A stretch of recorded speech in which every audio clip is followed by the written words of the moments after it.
10+ plays, ones on ones, twos on twos, went live ball, went to the gut as well. Every situation possible.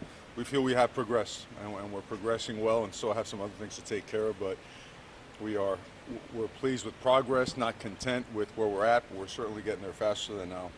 Again, I think we're on course for what we need to do. So, but overall, just a very physical, very intense scrimmage, and covered a lot of situations as we head into week 3 of camp. What were the situations that you wanted to get work through?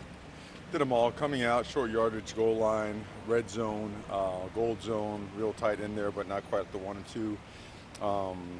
Just playing real fast and trying to defend it. A lot of the third and long stuff as well. 2-minute. I mean, we did it all. And you know what? Everybody took part in it. The 1s, the 2s, the 3s. Some of the guys after that as well. So overall, just a lot of guys played a lot of ball, situational football, and put some guys in some tough situations too. Had some 4th down plays as well, some 2-point plays as well. So overall, just got a lot done. Is there maybe a player or a position group that you wanted to see more from that first scrimmage that maybe took that leap or showed you that extra hump today? Well, I think Johnny Johnson is the guy that really stood out today. Guy made a lot of plays. Certainly just, not only when he has the ball in his hands, but when he doesn't, the guy's down the field hustling, making great blocks. But he really just stepped up, really did. I thought he had a really good day. Trying to think defensively, there were a couple guys that really came off the ball, made it hard to run the ball, and put a lot of pressure on the quarterback as well. Overall, just very, very, very pleased with the effort and the intensity. I want to grade the film and see a little bit more detail. You said in the first scrimmage that the line of scrimmage was moving back and forth throughout the first one. It was pretty even. Was that similar today, or did one side have a bit of an edge? I think so. I think early on, the offense had a little bit of an advantage. I thought the defense came back and fought back, and offense came back again. They keep trading blows, and I thought the neat part today that you saw some things that make you think the team is coming more and more together, because when a guy would get after another one, they'd get right back at each other, hard and physical, and the iron sharpens iron mentality. And at the same time, you see them encouraging each other as they would come off the field. That was a big step, and that was a big message for us with our guest speakers over the course of this past week. And just really, really excited about the way some of these guys have just taken that next step. As things start to shift a little bit towards game prep this week ahead, not going to ask you to name a bunch of names. Certainly a lot of freshmen who came in as early enrollees. You've seen them a lot already. For the guys who showed up in the summer, have some started to identify themselves as guys who you could turn to immediately if need be? Well, it's the same guys that we've been talking about. We're certainly going to go a couple more days into this week before we make any of those decisions, but 90% of them are in play for significant roles. At worst case, a backup role or special teams play. So, and we felt that way when this class was signed, and we feel strongly about it now as well. So we can expect to see those guys on the field. Have you seen the communication and versatility in defense that you wanted when you hired Andy? What's that progression? Absolutely. It continues to evolve, and those guys have taken a lot of pride in the fact that they've really become a close-knit unit. The communication levels have really increased. The productivity, the way that they just operate is really, and it keeps getting better. It keeps getting better and better, but they're having fun. They're playing with a lot of energy. Credit that entire defensive staff. They're really working at it, but credit the players. They're the ones that have taken a full investment in it, and it's shown in the way that they're playing. What's that competition been like between an offense that has so much experience and defense that has talent putting in kind of a new Oh, they have a lot of defense? experience too Yeah. now. They got some good players. It's been intense. It's been what it needs to be. And I think that if camp isn't like that, I think you fail your players. I think if you don't put them in those situations where they have to compete against each other, if they ever get too comfortable, if they feel they're an automatic incumbent, I don't know how you can get better. I've never seen a guy get better just kind of being okay with where he's at. So it's been fun to watch, and these guys love competing.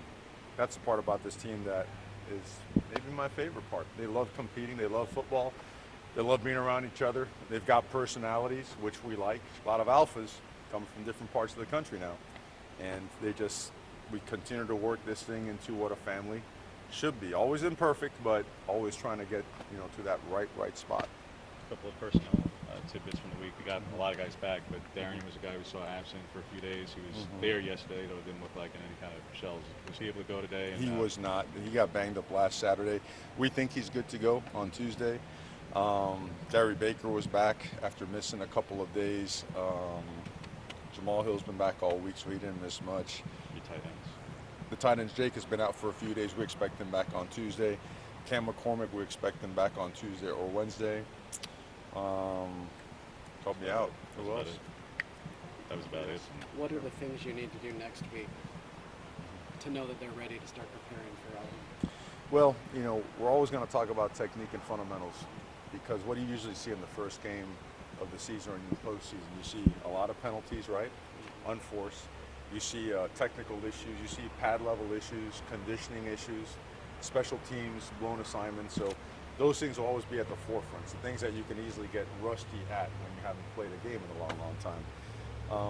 And you know, we talk about all the time winning with people and making sure that the emphasis is not on thinking about results before we work our process. Making sure that the root of our whole preparation is in the process. It's not all the exterior stuff and really blocking out the noise. It's about to get noisy here in a little bit, right? You know, it gets closer and closer to game time. College football kicks off, I believe, next weekend or on Thursday. Next weekend it kicks off Thursday.